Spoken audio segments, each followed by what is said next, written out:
Hljómsveitin Hinum Móa flytur lagið Þú leitar líka að mér í undankeppni Eurovision á laugardagskvöldi kemur.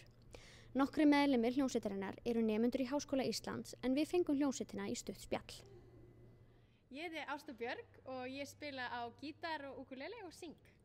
Já, ég heiti Sindri og spila bassa og kontrabassa. Ég heiti Regína og ég syng bakgrödd og spila trompett. Já, ég heiti Kristófer og ég spila trommur. Ég heiti Rakel Pálsdóttir og ég syng og spila gítar. Ég heiti Gísli Páll og ég tromma á þessu.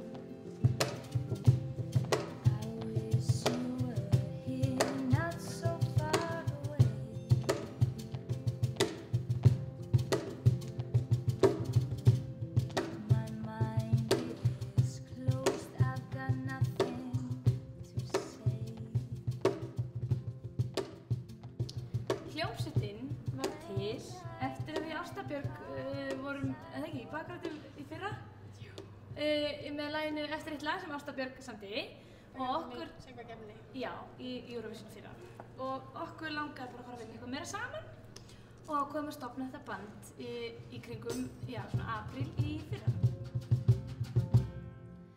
I want to fall into a deep sleep.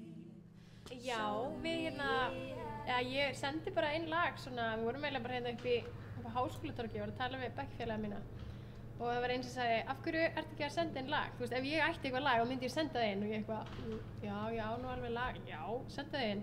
Svo kom einhver umræða varðandi konur í tónlist og eitthvað svona sem skapaðist af þessum mögulega kvóta sem að RÚV ætlaði að setja á höfunda og ég okkur bara að henda inn lagi og það komst í gegn og það var náttúrulega ekkert, það kom ekkert í greina að láta henni aðra flytja en hljómsveitina Hinum Móa.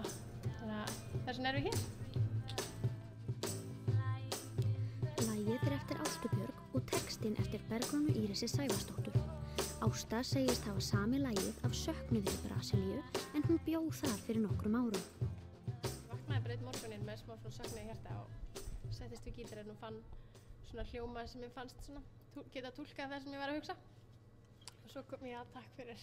Svo kom laglína og úr var þetta lag. Krakkarnir í Hinum Móa verða í undankeppninni í Háskólabíói á laugardagskvöldið og verða þau önnur á svið.